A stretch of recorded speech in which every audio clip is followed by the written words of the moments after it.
Hello students, कैसे हैं आप सभी लोग। मेरा नाम है आशीष जोशी और कल की वीडियो में हमने बात करी थी 2 यूनिट तक के हमने ख़त्म कर दिया था पूरा। ठीक है, डेंटल प्रोडक्ट हमने पूरा कवर कर दिया था। आज से हमारी जो है तीसरी यूनिट स्टार्ट हो रही है, inorganic chemistry, pharmaceutical inorganic chemistry unit, first semester की जो इनऑर्गेनिक केमिस्ट्री की तीसरी यूनिट है वो आज हम स्टार्ट कर रहे हैं। उसका नाम है गैस्ट्रो इंटेस्टाइनल। अब देखिए,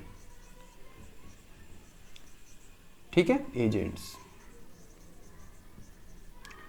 गैस्ट्रो इंटेस्टाइनल एजेंट्स क्या होते हैं, पहला क्वेश्चन। ठीक है, अब ध्यान से समझिएगा, बहुत इजी कंसेप्ट है, कुछ भी नहीं है इसमें। ठीक है, अब ध्यान से समझिएगा, gastro intestinal agent, gastro intestinal GIT, ठीक है, इसको GIT भी बोलते हैं, GIT एजेंट्स भी बोलते हैं।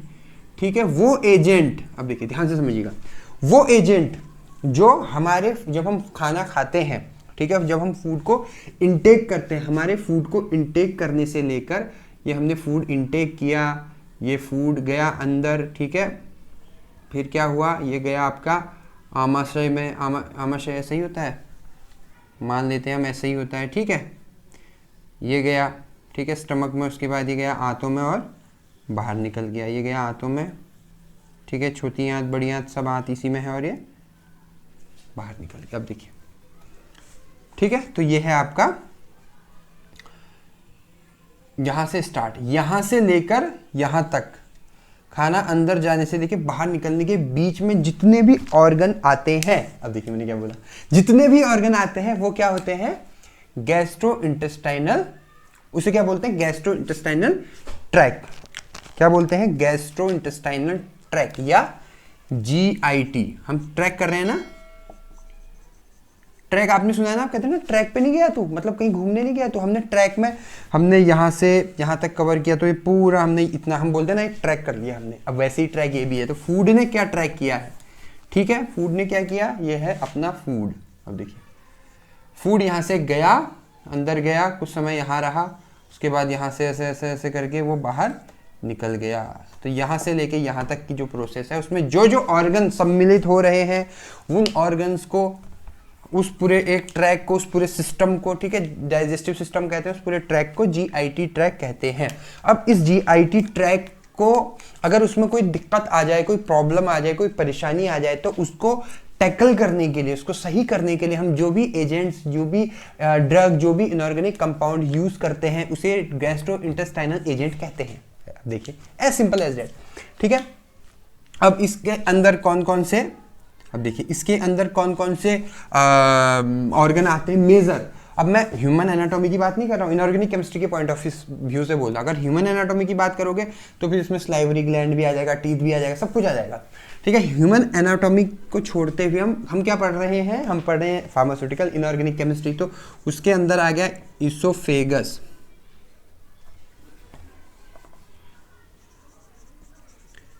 ठीक है, इसोफेगस पहला, दूसरा आ गया स्टमक, तीसरा आ गया इंटेस्टाइन। इंटेस्टाइन भी 2 टाइप की होती है, लार्ज इंटेस्टाइन और small intestine.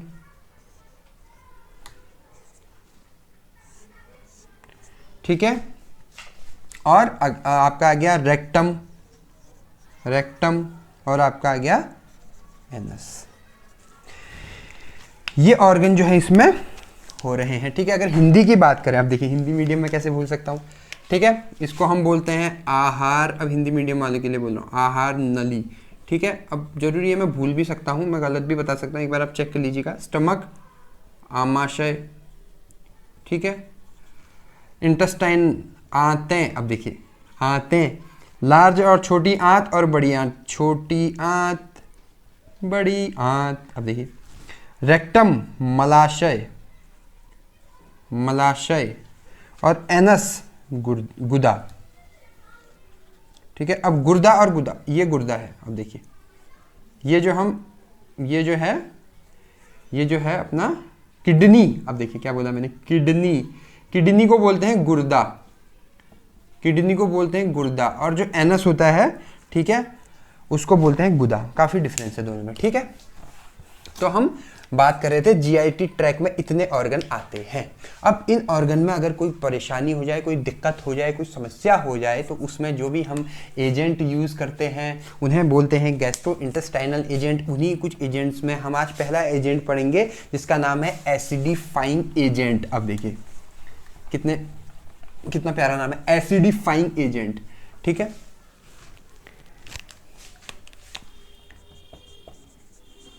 Acidifying agents. Acidifying agents क्या होते हैं, अब समझिए। देखिए एक बात को आपको समझना इसमें बहुत जरूरी है, इस एजेंट को समझने से पहले। जब भी हम, अब ध्यान से समझिएगा तभी आपके समझ आएगी, वरना आप सब भूल जाएंगे।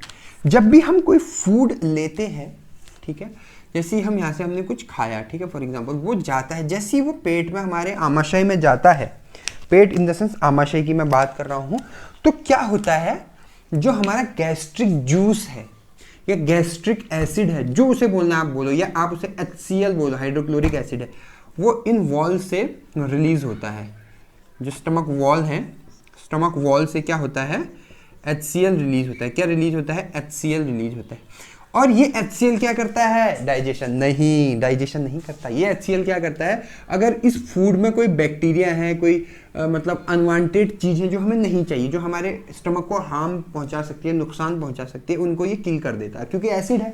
अब एसिड में हम किसी को डालेंगे तो ऑब्वियसली खत्म हो जाएगा। तो अगर यहाँ पर कोई बैक्टीरिया वगैरह है, ठीक है, ये मान लो ये बैक्टीरिया, ये वायरस बैक्टीरिया जो भी है, छोटे छोटे, इनको क्या कर देता है, किल कर देता है। लेकिन साथ ही साथ इसमें एक इसका और फंक्शन है HCl का। HCl क्या करता है, आप देखिए HCl का काम सुनने से पहले आपको एक चीज और जाननी चाहिए कि हमारे बॉडी में एंजाइम्स होते हैं। एंजाइम्स क्या होते हैं, जो रेट ऑफ केमिकल रिएक्शन को, जो हमारे बॉडी के अंदर जो केमिकल रिएक्शंस होती है उनके रेट ऑफ रिएक्शन को बढ़ा देता है, उसे एंजाइम्स बोलते हैं। तो हमारी बॉडी में कुछ एंजाइम्स होते हैं जो इनएक्टिव फॉर्म में होते हैं, जैसे पेप्सिनोजन।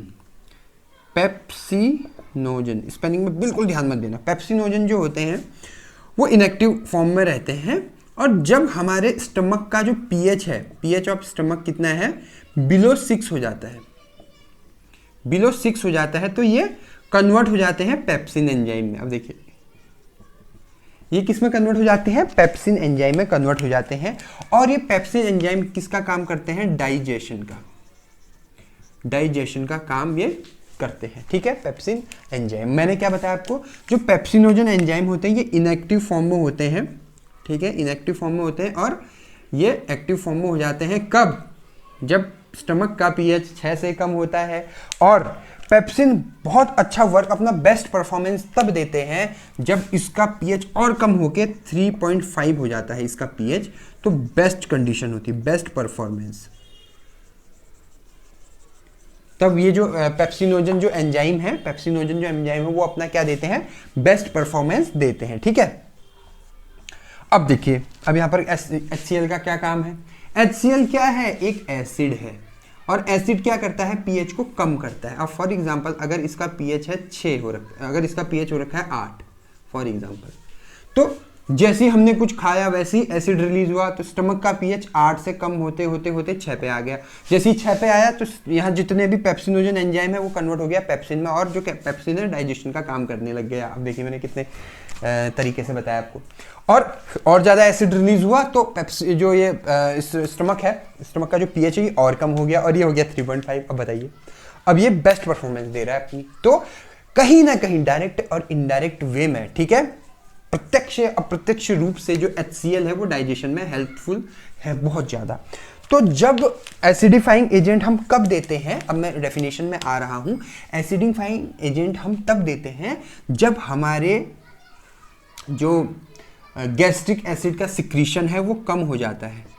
जो HCl का सिक्रीशन है, या गैस्ट्रिक एसिड भी इसे बोल सकते हैं, गैस्ट्रिक जूस भी इसे बोल सकते हैं, जो आपका मन है वो बोलो, लेकिन आप समझ जाओ सिचुएशन को। ठीक है, तो जब इसका HCl का सिक्रीशन जो होता है कम हो जाता है, तब उस सिक्रीशन को बढ़ाने के लिए जो एजेंट हम देते हैं उसे एसिडिफाइंग एजेंट बोलते हैं। ठीक है, अब गैस्ट्रिक एसिड कम हुआ फॉर एग्जाम्पल, तो ये रिलीज ही नहीं होगा।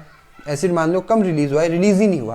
ठीक है, थोड़ा सा रिलीज हुआ तो क्या होगा, जो पेप्सिनोजन है वो कन्वर्ट ही नहीं हो पाएगा, पीएच इसका 6 नहीं, इसीलिए बोलते हैं, अब देखिए मैंने क्या बात कर दी यहाँ पर, अब मैं डेली लाइफ को ले आऊंगा, इसीलिए बोलते हैं खाना खाने के तुरंत बाद पानी, खाना खाने के तुरंत बाद पानी नहीं पीना। अब बताइए मैंने क्या बोला, अब खाना खाने से आधे घंटा पहले भी पानी नहीं पीना, क्यों?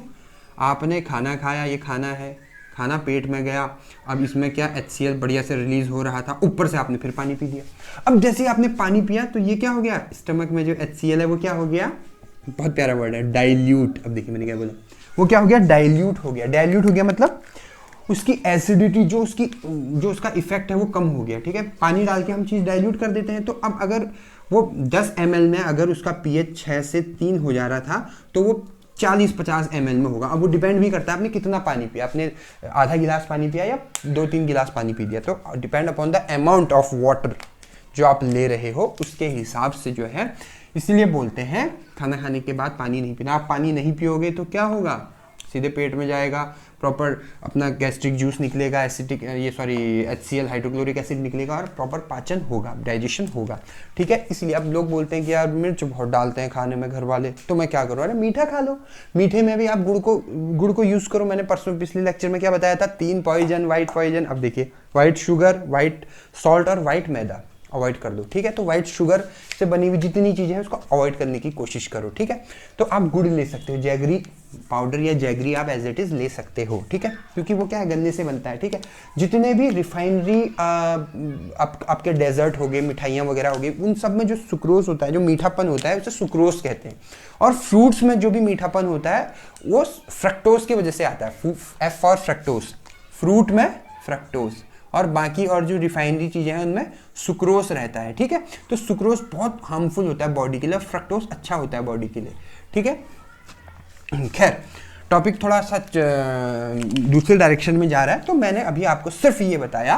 अब देखिए मैंने क्या बताया कि जैसा जितना गैस्ट्रिक एसिड ज़्यादा होगा, बहुत ज़्यादा हुआ तो एसिडिटी हो जाएगी, जो हम अगले लेक्चर में पढ़ने वाले हैं, ठीक है। बहुत ज़्यादा भी नहीं, अति सर्वत्र वर्जित कहा गया है संस्कृत में, ठीक है, अति हर जगह वर्जित है, ओके। खैर तो अब इसमें क्या है कि जैसे गैस्ट्रिक एसिड कम हुआ हमारी बॉडी में, तो हमारी बॉडी का डाइजेशन प्रॉपर नहीं हो पाएगा, क्योंकि पेप्सिन एंजाइम नहीं बनेगा, पेप्सिन एंजाइम नहीं बनेगा, डाइजेशन नहीं हो पाएगा, पूरा प्लान आपका रुक जाएगा, ठीक है। डाइजेशन नहीं होगा, पानी पी दिया आपने फिर भी डाइजेशन नहीं होगा, तो क्या होगा, ये खाना जो है रहते रहते यहाँ क्या होगा, सड़ जाएगा बड़ी मुश्किल से, फिर यहाँ जाएगा आंतों में, फिर आंतों की वॉल्स में चिपक जाएगा और ये सड़ने लग जाएगा, फर्मेंटेशन हो जाएगा, ठीक है। पच नहीं रहा है तो सड़ रहा है, तो उससे भी गैसेस बनेंगी, और जो गैसेस हैं ये गैसेस उठेंगी, स्टमक में जाएंगे, और जहाँ जहाँ ये गैसेस जाएंगी, भले ये लीवर हो, भले ये किडनी हो, जहाँ जहाँ ये गैसेस जाएंगी वो पर्टिकुलर ऑर्गन को डैमेज करेंगी, ठीक है। इसलिए आप हेल्दी डाइट ले रहे हो और आप स्वस्थ नहीं हो, हेल्दी नहीं हो, उसके पीछे बहुत बड़ा रीजन एक ये भी हो सकता है कि आप जो है खाना खाने के तुरंत बाद 1-2 गिलास पानी पी ले रहे हैं, इस वजह से भी होता है। खैर तो अगर हम बात को अब दोबारा से मोड़ के यहाँ पर आएँ, ठीक है, इस लेवल पे इधर पे आएँ, तो क्या हमने क्या पढ़ा आज वो आपके समझ में आ चुका है, ठीक है। उसके बाद अब देखो, अब हम पढ़ रहे हैं इसमें 2 ड्रग, अब हम पढ़ रहे हैं इसमें जो 2 ड्रग, जो दो इनऑर्गेनिक कंपाउंड हम पढ़ रहे हैं। पहला हम पढ़ेंगे ammonium hydroxide, sorry ammonium chloride, hydroxide नहीं, अब मैंने गलत बोल दिया, अमोनियम क्लोराइड, ठीक है। वही जैसे हम नॉर्मल पढ़ते हैं वही उसमें पढ़ेंगे अमोनियम क्लोराइड। अमोनियम क्लोराइड का मॉलिक्यूलर फॉर्मूला, अब देखिए क्या होता है, ammonium NH4 chloride Cl, NH4Cl, molecular weight 53.49 क्या ग्राम। बात करते हैं मेथड ऑफ प्रिपरेशन, कैसे बनाएंगे, ठीक है। देखिए ध्यान से समझिएगा, इजी है। अमोनियम और क्लोराइड, अमोनिया की रिएक्शन जब हम, अब देखिए NH3 अमोनिया की रिएक्शन जब हम किसके साथ कर रहे हैं, hydrochloric acid, acid base reaction हो रही है। ये क्या है, एसिड है, ये बेस है, ठीक है। आप इसको ऐसे याद नहीं और आप इसको ऐसे लिख दीजिए, बात एक ही है, उससे कोई फर्क नहीं पड़ता। तो क्या बन रहा है आपका NH4Cl, क्या बन रहा है NH4, ये देखो 3 हाइड्रोजन, एक और जुड़ गया, 4 हाइड्रोजन हो गए, ठीक है। N का N रहा, Cl का Cl रहा, ठीक है। ऐसे समझ में नहीं आया तो ऐसे समझ लो, ये हाइड्रोजन जो है इसके साथ ऐड हो गया, ठीक है। ये देखो कितने हाइड्रोजन हो गए, टोटल 4 हाइड्रोजन हो गए, Cl Cl N N, ठीक है, NH4Cl, यही तो हमको चाहिए था। ठीक है, तो ये हो गया इसका पहला मेथड ऑफ प्रिपरेशन। ठीक है, दूसरा हम क्या कर रहे हैं, दूसरा हम कर रहे हैं अमोनियम सल्फेट की रिएक्शन। अमोनियम सल्फेट की रिएक्शन सोडियम क्लोराइड से, NaCl, सोडियम क्लोराइड से अमोनियम सल्फेट। ठीक है, अमोनियम NH4 का होल ट्राइस सल्फेट SO4। ठीक है, ये होता है अमोनियम सल्फेट का फॉर्मूला। हम इसके 2 मोल लेंगे तो क्या हो जाएगा, क्या निकलेगा इससे, ध्यान से देखिए आप, क्या निकल सकता है इससे निकलेगा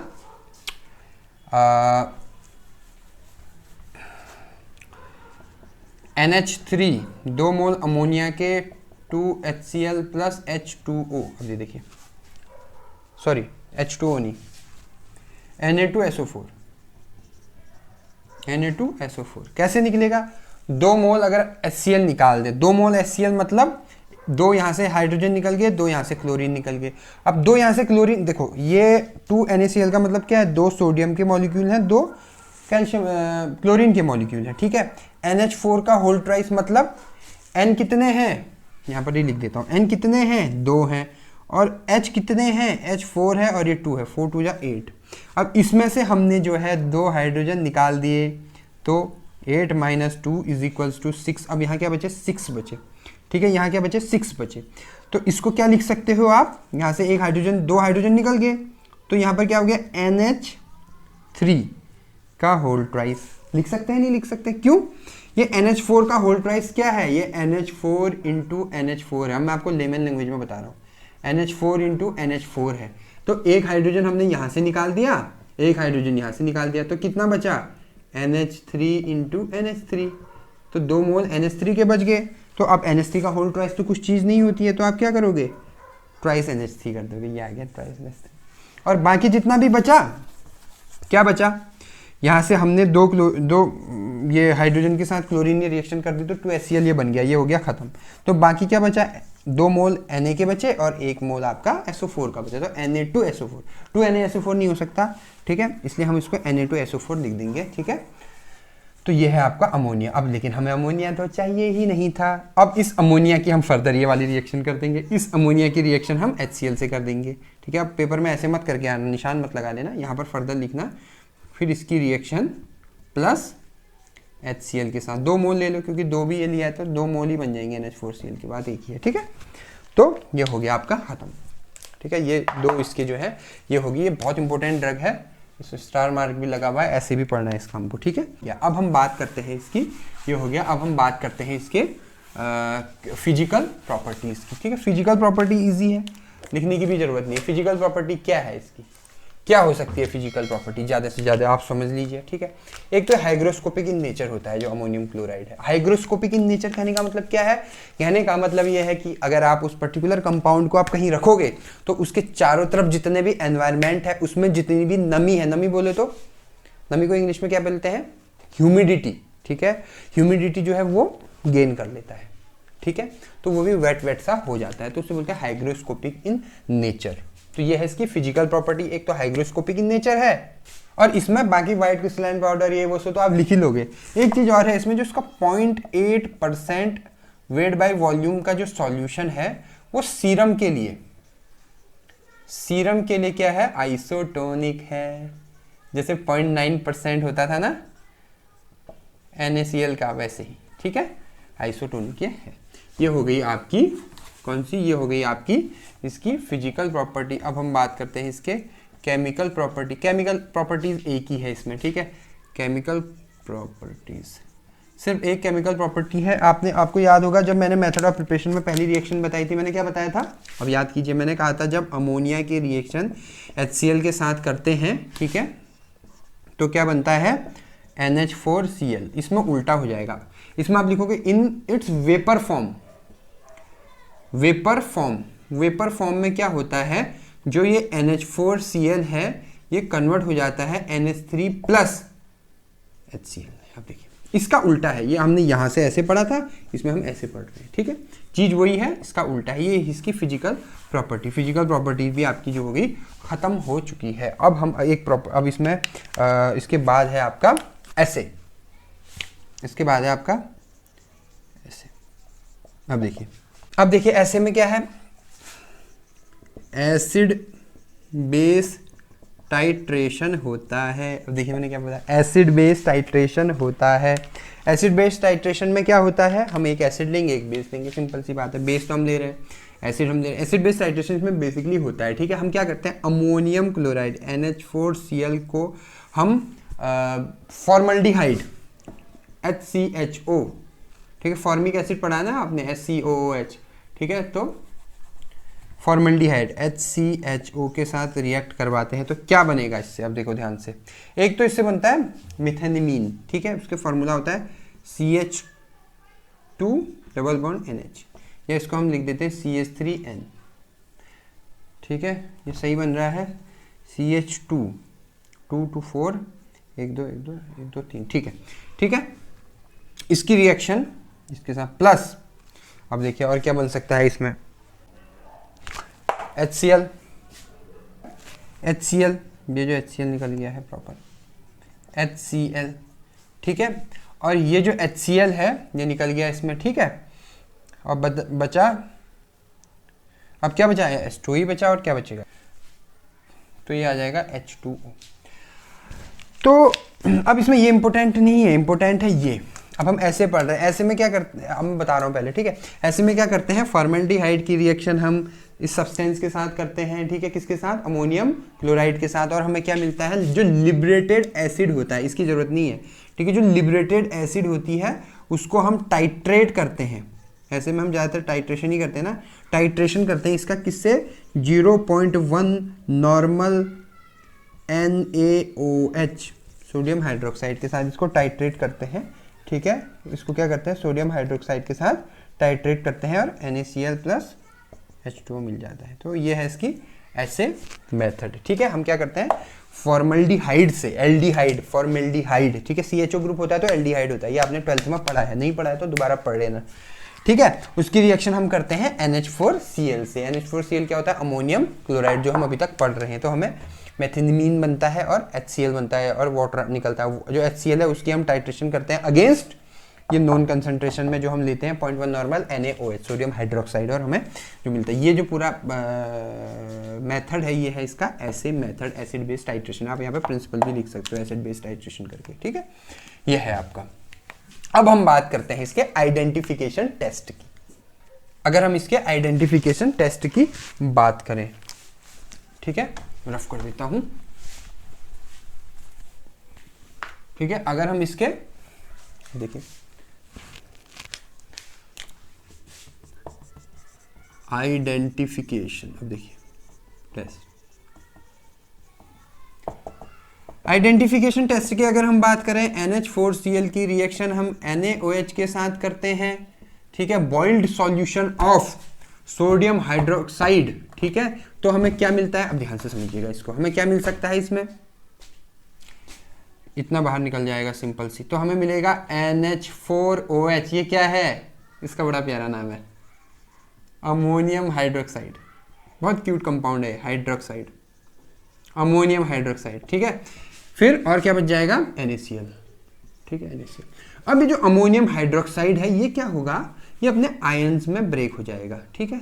इसके आयंस क्या है, अमोनियम और OH, अमोनियम आयन और हाइड्रोक्सिल आयन में टूट जाएगा, और ये जो हाइड्रोजन है यहाँ का, ठीक है, ये इधर चले जाएगा, एक बॉन्ड बना लेगा, तो ये हो जाएगा, ये इसके पास चले गया इधर, तो यहाँ क्या बचा, एक हाइड्रोजन चले गया है नेगेटिव वाले के पास, तो NH3 प्लस H2O, ठीक है। समझ में ऐसे नहीं आ रहा है, आप इसको ऐसे भी लिख सकते हो, ज़्यादा समझ में आ जाएगा, क्योंकि आपको इधर को देखने की आदत है, तो मैं इसको ऐसे लिख देता हूँ, जो NH4OH है अमोनियम हाइड्रोक्साइड, ये आयंस में ब्रेक हो जाएगा, ठीक है, ये क्या हो जाएगा, NH4 positive plus OH negative, hydrogen इधर चले गया, NH3 प्लस H2O। ये इसका आइडेंटिफिकेशन टेस्ट है। लेकिन इससे आइडेंटिफाई क्या हुआ, हमको तो ये आइडेंटिफाई करना है। आइडेंटिफिकेशन टेस्ट मतलब क्या होता है कि आपको भाई ये पता लगाना है कि जो पर्टिकुलर कंपाउंड हमने NaOH सॉल्यूशन में जो कंपाउंड हमने डाला है ये वही कंपाउंड है जो हमको चाहिए। अब अगर इसको, अभी तो मैंने पेपर पेन पे बताया कि ये रिएक्शन है, जब हम इसको प्रैक्टिकली परफॉर्म करेंगे तो हम कैसे परफॉर्म करेंगे वो मैं आपको एक बात बता देता हूँ। कुछ नहीं करना है उसमें, हम एक टेस्ट ट्यूब लेंगे, उसमें बॉइल सॉल्यूशन डालेंगे। जो NaOH के पैलेट्स होते हैं, सोडियम हाइड्रोक्साइड के छोटे छोटे ऐसे वाइट कलर के पैलेट होते हैं, तो पैलेट को हम वाटर में डाल के उसका एक सॉल्यूशन बना देंगे। जब भी आप जो है NaOH को जो है वाटर में डालते हो तो वो थोड़ा सा हीट प्रोड्यूस करता है, गर्म होता है, ठीक है। उसके पीछे भी रीज़न है, उस पर भी कभी हम बात करेंगे। खैर, तो अभी आपने एक्सोथर्मिक और एंडोथर्मिक रिएक्शंस पढ़ी होंगी। खैर, तो अब देखिए हो जाता है, ठीक है। अब उसके बाद आप क्या करोगे, यहाँ आपने ये सॉल्यूशन डाल दिया इधर पे NaOH, और उसके ऊपर आप NH4Cl डाल दोगे। NH4Cl डाल के से आप हिलाओगे तो उसमें से एक अजीब से आपको अमोनिया का ऑर्डर आने लग जाएगा, ठीक है, स्मेल आने लग जाएगी अमोनिया की। अगर आ रही है तो इसका मतलब क्या है, ये आइडेंटिफिकेशन टेस्ट सही है। इसका मतलब जो आपने ऊपर से ऐड किया था ये अमोनियम क्लोराइड ही है। अगर नहीं आ रही अमोनिया की ऑर्डर तो नहीं है। अब देखिए, ठीक है, तो ये है इसका आइडेंटिफिकेशन टेस्ट। आइडेंटिफिकेशन टेस्ट भी हमने पढ़ लिया। उसके बाद हम बात करते हैं इसकी यूजेस की। ये यूज, देखो अब ये 3 बहुत इंपॉर्टेंट चीज़ों के लिए यूज होता है। यूजेस की अगर हम बात करें 1 2 3, पहला तो हो गया, अब आप एसिडिफाइंग में पढ़ रहे हो, ठीक है, एसिडिफायर्स पढ़ रहे हो, तो पहला तो हो गया एसिडिफायर्स होता है, एसिडिफायर, ठीक है, एज एन एसिडिफायर यूज होता है पहला। दूसरा एक्सपेक्टोरेंट्स में यूज होता है, ठीक है। और तीसरा डाईयूरेटिक्स, तीसरा क्या है, ये डायूरेटिक है, ठीक है। एसिडिफायर में यूज होता है एक्सपेक्टोरेंट, मतलब कफ सिरप वगैरह में आगे पढ़ोगे आप। डायूरेटिक जो यूरिन सिक्रीशन को, मैंने आपको बताया था ना, यूरिन सिक्रीशन को इंक्रीज कर देती है, ठीक है। ये है, तो ये हमारे साथ पहली ड्रग जो है खत्म हुई, जिसका नाम था बोलो भाई, बोलो, जिसका नाम था अमोनियम क्लोराइड, ठीक है। बहुत इंपॉर्टेंट ड्रग है, पेपर में आई है, पिछले साल पूछी गई है, ठीक है, इंपॉर्टेंट ड्रग है। अब हम बात करते हैं, अब देखिए, अब हम दूसरी जो ड्रग है, हमारी दूसरी ड्रग है, ये तो बहुत प्यारा नाम है, ये आपने सुना होगा। अब देखिए मैं क्या बोलूँगा, समझ गए आप लोग, और इसकी स्पेलिंग भी गलत होगी तो मुझे चुल्लू भर पानी में डूब मर जाना चाहिए। हाइड्रोक्लोरिक एसिड, ठीक है। हाइड्रोक्लोरिक एसिड का जो फॉर्मूला होता है वो होता है HCl। हाइड्रोक्लोरिक, ये आपको पता ही है, ठीक है। हम प्रॉपर लिखेंगे, molecular formula HCl, molecular weight 36.5 ग्राम, ठीक है। क्या है भाई, सिंपल सा है, 35.5 इसका होता है, एक इसका होता है, तो 36.5 हो गया, ठीक है, 36.5 हो गया। ये हो गया आपका। अब तीसरा मेथड ऑफ प्रिपरेशन, मैं सिनोनिम वगैरह में टाइम पास नहीं करता, टाइम वेस्ट नहीं करता, सॉरी। तो मेथड ऑफ प्रिपरेशन में क्या है, आप देखिए ध्यान से समझिएगा, ध्यान से। इसमें हम क्या करते हैं, NaCl की रिएक्शन कर देते हैं, किसके साथ, ये देखो बहुत प्यारा कंपाउंड है, ये भी मेरे कुछ केमिकल कंपाउंड फेवरेट है, ठीक है। उसमें से ये भी एक है सोडियम हाइड्रोक्साइड, एक है सल्फ्यूरिक एसिड, ठीक है। तो हम सल्फ्यूरिक एसिड की रिएक्शन कर लेते हैं, किसके साथ, सल्फ्यूरिक एसिड की रिएक्शन करते हैं NaCl के साथ। तो हमें क्या मिलता है, अब देखिए ध्यान से समझिएगा, हमें मिलता है NaHSO4 और मिलता है HCl। हमको क्या चाहिए, HCl चाहिए, तो एक तो हमको HCl मिलता है प्लस। अब ध्यान से समझिएगा, यहाँ पर हमारे पास 2 हाइड्रोजन है, ठीक है। तो एक हाइड्रोजन ने तो यहाँ क्लोरीन के साथ बॉन्ड बना दिया, 2 हाइड्रोजन थे ना, एक हाइड्रोजन यहाँ लिख देते हैं, एक हाइड्रोजन यहाँ लिख देते हैं, तो एक हाइड्रोजन ने क्लोरीन के साथ रिएक्ट करके HCl बना दिया, बाकी बचा एक हाइड्रोजन, ये है सोडियम Na, एक H हाइड्रोजन और सल्फेट, सोडियम हाइड्रोजन सल्फेट, या इसे बोलते हैं सोडियम बाई सल्फेट, ठीक है। H को बाई को भी, H यहाँ पर आता है, वहाँ पर इसको हम बाई भी लिख देते हैं कभी कभी, ठीक है, सोडियम बाई सल्फेट। जैसे NaHCO3 होता है सोडियम बाई कार्बोनेट, या सोडियम हाइड्रोजन कार्बोनेट भी उसे हम बोलते हैं, ठीक है।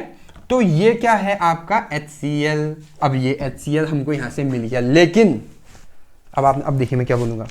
अब आपने देखा है कि हम टूथपेस्ट, जो इंडियंस की क्या आदत होती है, टिपिकल जो मिडिल क्लास फैमिली के इंडियंस होते हैं हम लोग, उनकी क्या आदत होती है, जब तक टूथपेस्ट में एक थोड़ा सा भी टूथपेस्ट ना बचाओ, हम भले ही उसको बेलन से रगड़ के उसमें टूथपेस्ट निकालेंगे, तो वही हमने इसमें देख लिया, इसमें हमने कहा एक हाइड्रोजन और है, अभी इसमें थोड़ा और HCl आ सकता है। अब हम इसकी रिएक्शन फिर से NaCl के साथ कर देंगे। इसकी रिएक्शन हम क्या करेंगे, ये क्या है NaHSO4, अब देखिए प्लस, इसकी रिएक्शन फिर से हम NaCl के साथ कर देंगे। क्यों, क्योंकि अभी थोड़ा माल इसमें बचा हुआ है, तो फर्दर वही होगा। फर्दर क्या होगा, ये H और ये Cl, HCl plus Na SO4। अब Na दो Na है, Na2SO4, तो ये क्या हो गया सोडियम सल्फेट, और ये क्या बन गया आपका HCl। तो HCl यहाँ भी मिल गया हमको, HCl यहाँ भी मिल गया हमने। अब कुछ नहीं हो सकता, अब इसमें कुछ नहीं हो सकता, इसमें कहाँ से HCl बनेगा, H तो है ही नहीं इसमें, इसमें था H, तो हमने कहा इसको क्लोरीन के साथ रिएक्ट करवा के फिर से HCl निकलवाते हैं इसमें से। तो हमने अभी तक क्या पढ़ा, हमने पढ़ा कि जो HCl होता है, मॉलिक्यूलर फॉर्मूला इसका HCl हो गया, मॉलिक्यूलर वेट हो गया 36.5। हमने मेथड ऑफ प्रिपरेशन पढ़ी थी, अभी तक हमने पहली मेथड ऑफ प्रिपरेशन पढ़ी, ठीक है। अब इसमें एक मेथड ऑफ प्रिपरेशन और है, ये पहला हो गया। अब दूसरा देखिए, दूसरे में क्या है, आपने जब आप 12th में होंगे आपने एक रिएक्शन एक फिजिक्स में केमिस्ट्री में पढ़ा होगा, जिसमें क्या होता है, हम NaCl लेते हैं, उसको वाटर में ऐड करते हैं, ठीक है। उसके बाद सोडियम क्लोराइड लेते हैं, उसको वाटर में ऐड करते हैं, उसके बाद यहाँ पर से एक दो इलेक्ट्रोड, एक एनोड होता है, कैथोड होता है, उसके यहाँ पर बैटरी होती है, फिर यहाँ पर बल्ब होती है। तो जैसे हम इस सॉल्यूशन में से डालते हैं तो लाइट जल जाती है। इस प्रोसेस को इलेक्ट्रोलाइसिस कहते हैं, ठीक है, ये आपने पढ़ा होगा। तो इसमें क्या होता है, आप देखिए, अब इससे क्या होता है, during the preparation of caustic soda, caustic soda किसे बोलते हैं, NaOH को कास्टिक सोडा बोलते हैं, ठीक है। तो NaOH की प्रिपरेशन, NaOH भी बनता है इसमें, अगर आप रिएक्शन को लिखोगे, ठीक है। रिएक्शन क्या है, NaCl प्लस H2O, ठीक है। NaCl प्लस 2 मोल ले लेते हैं H2O के और 2 मोल ले लेते हैं NaCl के, ठीक है। तो क्या बनेगा, मैंने क्या बोला था आपको, NaOH बनेगा कास्टिक सोडा, ठीक है, प्लस कभी कभी ये क्वेश्चन भी आ जाता है, another name of caustic soda, ठीक है, plus H2 gas plus chlorine gas. तो ये जो हाइड्रोजन और क्लोरीन जो गैस बन रही है, ये भी कंबाइंड होके हाइड्रोक्लोरिक गैस बना देते हैं। तो हाइड्रोक्लोरिक एसिड गैस भी गैस फॉर्म में भी प्रेजेंट होती है, ठीक है, और एसिड फॉर्म में भी प्रेजेंट होती है, आप सबको पता है, ठीक है। क्यों, क्योंकि इसमें क्या होता है, फ्यूम्स बनते हैं। अगर आप इसको खुले में रखोगे HCl को, तो क्या होता है, इसमें फ्यूम्स डेवलप होते हैं, ठीक है। तो हमने इसके दो मेथड ऑफ प्रिपरेशन पढ़ लिए। अब हम बात करते हैं इसके, अब हम फटाफट आगे बात करेंगे। अब हम बात करते हैं इसकी फिजिकल प्रॉपर्टी के बारे में, ठीक है। अगर हम इसकी फिजिकल प्रॉपर्टीज की बात करें, फिजिकल प्रॉपर्टीज, ठीक है, फिजिकल प्रॉपर्टीज की अगर हम बात करें तो क्या होता है, ये क्लियर एक सॉल्यूशन होता है, ठीक है। इसमें पंजेंट ऑर्डर होता है, पंजेंट ऑर्डर, ठीक है। अब एग्जैक्ट मैं नहीं बता सकता पेंजेंट ऑर्डर क्या होता है, जब आप HCl पे कभी काम करोगे, जब आपको मौका मिलेगा तो आप खुद ही समझ जाओगे, ठीक है। फ्यूमिंग ये सॉल्वेंट होता है, फ्यूमिंग लिक्विड होता है, मतलब इसमें इसको अगर आप थोड़ा एनवायरनमेंट में रखोगे तो इसमें फ्यूम्स होती है। लेकिन ऑल्दो अगर आप इस HCl में वाटर ऐड कर दोगे तो इसकी जो फ्यूम है और जो ऑर्डर है ये ख़त्म हो जाती है, ठीक है। तो ये है इसकी फिजिकल प्रॉपर्टी, बाकी और तो आप लिख ही सकते हो इसमें, ठीक है। और लास्ट हम बात करते हैं इसकी यूजेस के बारे में। अगर हम यूजेस की बात करें तो ये आपका एसिडिफायर तो है ही, क्योंकि हम एसिडिफायर ही पढ़ रहे हैं, एसिडिफायर प्लस बहुत सारी जगह सॉल्वेंट, एज अ सॉल्वेंट। आप इसको पहले से क्यों जानते हो, क्योंकि आपने इसका नाम बहुत बार सुना है HCl, क्योंकि ये बहुत सारे केमिकल रिएक्शंस में जो है एज ए सॉल्वेंट जो है यूज हो रहा है, ठीक है। तो ये हो गया आपका HCl। तो इसी के साथ आज का लेक्चर खत्म होता है। आज हमने क्या पढ़ा, एक बार मैं क्विक रिवाइज कर देता हूँ फटाफट 2 मिनट में, ठीक है। आज हमने पढ़ा गैस्ट्रोइंटेस्टाइनल एजेंट्स। गैस्ट्रोइंटेस्टाइनल एजेंट्स क्या होते हैं, गैस्ट्रोइंटेस्टाइनल एजेंट वो होते हैं जो गैस्ट्रोइंटेस्टाइनल ट्रैक में अगर कुछ प्रॉब्लम आ जाए उसको टैकल करने के लिए, उसको शॉर्ट आउट करने के लिए, ठीक है, हम यूज करते हैं, उसे बोलते हैं गैस्ट्रोइंटेस्टाइनल एजेंट। इसमें हमने क्या पढ़ा कि क्यों होता है ऐसा। गैस्ट्रोइंटेस्टाइनल एजेंट में हमने 2 एजेंट पढ़े। पहला हमने पढ़ा एसिडिफायर, एसिडिफायर की स्पेलिंग ही गलत हो जा रही है, एसिडिफायर, ठीक है। एसिडिफायर्स क्या होते हैं, एसिडिफायर वो होते हैं एसिडिफाइंग एजेंट, ठीक है, या एसिडिफायर्स इसको बोल दो। वो होते हैं जो जब हमारी बॉडी में क्या होता है, HCl गैस्ट्रिक एसिड का सिक्रीशन कम हो जाता है तो उसको बढ़ाने के लिए जो हम यूज करते हैं उसे बोलते हैं एसिडिफायर। तो इसमें क्या होता है, जो हम एसिडिफायर्स किसे बोलते हैं, जब हम HCl हमारा लेवल कम हो जाता है तो उसको बढ़ाने के लिए जो हम यूज करते हैं उसे बोलते हैं एसिडिफायर्स, ठीक है। अब देखिए इसमें ध्यान से, अब हम ये कम हो जाता है तो इससे क्या होता है, ठीक है, जब भी जो है आपका गैस्ट्रिक एसिड कम हो रहा है तो जो आपकी बॉडी के अंदर जो इनएक्टिव फॉर्म में जो एंजाइम है जिसका नाम है पेप्सिनोजन, पेप्सिनोजन, ठीक है। जो पेप्सिनोजन है वो कन्वर्ट होता है पेप्सिन में। पेप्सिन में कब कन्वर्ट होता है? जब बॉडी का पीएच जो है 6 से कम होता है, ठीक है। तो 6 से कम कब होगा बॉडी का पीएच? जब बॉडी में ज़्यादा HCl रिलीज होगा। क्यों? क्योंकि HCl क्या एसिडिक इन नेचर है, तो पीएच को वो कम कर देगा। और ये अपनी बेस्ट परफॉर्मेंस तब देता है जब इसका पीएच जो है 3.5 से कम रहता है। तो HCl बहुत ज़रूरी है डाइजेशन के लिए, क्योंकि ये पेप्सिन एंजाइम जो है डाइजेशन में हेल्प करता है, ठीक है। तो ये हो गया, हमने ये पढ़ा। उसके बाद हमने क्या पढ़ा? इसमें 2 एजेंट हमने पढ़े, ठीक है। पहला हमने पढ़ा, अब मैं लिख नहीं रहा हूँ, अमोनियम क्लोराइड, और दूसरा पढ़ा हाइड्रोक्लोरिक एसिड। अमोनियम क्लोराइड में हमने क्या क्या पढ़ा? मैं सिर्फ नाम लिख रहा हूँ, उसको डिस्क्राइब नहीं करूँगा, ठीक है। वीडियो बहुत लंबी हो गई ऑलरेडी, ठीक है। पहला हमने पढ़ा उसका molecular formula, molecular weight, molecular अपना स्ट्रक्चर वगैरह, स्ट्रक्चर नहीं मतलब मॉलिक्यूलर फार्मूला, मॉलिक्यूलर वेट पढ़ा। उसके बाद हमने इसके मेथड ऑफ प्रिपरेशन पढ़े, 2 मेथड ऑफ प्रिपरेशन हमने इसके पढ़े। उसके बाद हमने इसकी फिजिकल प्रॉपर्टी पढ़ी, केमिकल प्रॉपर्टी पढ़ी। उसके बाद हमने इसके आइडेंटिफिकेशन टेस्ट पढ़ा, ऐसे पढ़े, और हमने इसके यूजेस देखे। और सेम वही हमने HCl में भी क्या पढ़ा? हमने केमिकल टेस्ट नहीं पढ़े, क्योंकि स्टार मार्क सिर्फ इसमें है, ठीक है। तो इसका ऐसे और केमिकल टेस्ट पढ़ने जरूरी है। इसमें हमने सिर्फ HCl के बारे में पढ़ा, HCl क्या होता है, हाइड्रोक्लोरिक एसिड, ठीक है। 2 हमने इसमें मेथड ऑफ प्रिपरेशन पढ़े इसके, ठीक है। और उसके बाद हमने इसकी फिजिकल प्रॉपर्टी पढ़ी। उसके बाद हमने इसके यूजेस पढ़े। स्टोरेज कंडीशन, हाँ मैं स्टोरेज कंडीशन इसकी बताना भूल गया। स्टोरेज कंडीशन में क्या है, बस हमको एक बात का ध्यान रखना है कि एयर टाइट, एयर कूल, वो तो आपको लिख ही लोगे, बिलो 30 डिग्री सेंटीग्रेड। अब देखिए, बिलो 30 डिग्री सेंटीग्रेड इसको रखना है। अगर आप 30 डिग्री सेंटीग्रेड से ज़्यादा इसमें इसको रख रहे हैं, ऐसी जगह पे HCl को रख रहे हैं जहाँ का एनवायरनमेंट जो है 30 डिग्री सेंटीग्रेड से ज़्यादा है, ठीक है, तो क्या हो सकता है, उसमें ब्लास्ट होने के चांसेस बढ़ जाते हैं, क्योंकि ये क्या है, एक एसिड है, ठीक है। तो ये हमने आज पढ़ा। और बाकी इसमें ये कैसे यूज़ होता है, यूजेस में हमने इसमें क्या क्या पढ़ा? 3 चीज़ें पढ़ी। पहला हमने क्या पढ़ा? एज एन एसिडिफायर यूज़ होता है, डायूरेटिक यूज़ होता है, तीसरा एक्सपेक्टोरेंट यूज़ होता है, और ये जो HCl है ये एसिडिफायर और बहुत सारे सॉल्वेंट्स में यूज़ होता है। तो ये थी आपकी आज की वीडियो, ठीक है। अगर आपको मेरी वीडियो पसंद आए तो मेरे चैनल को सब्सक्राइब कीजिएगा, बेल आइकन पे क्लिक कीजिएगा, और मेरी वीडियो को शेयर कीजिएगा, ठीक है। आपने मुझे इतना वक्त दिया उसके लिए बहुत बहुत धन्यवाद। Thank you so much.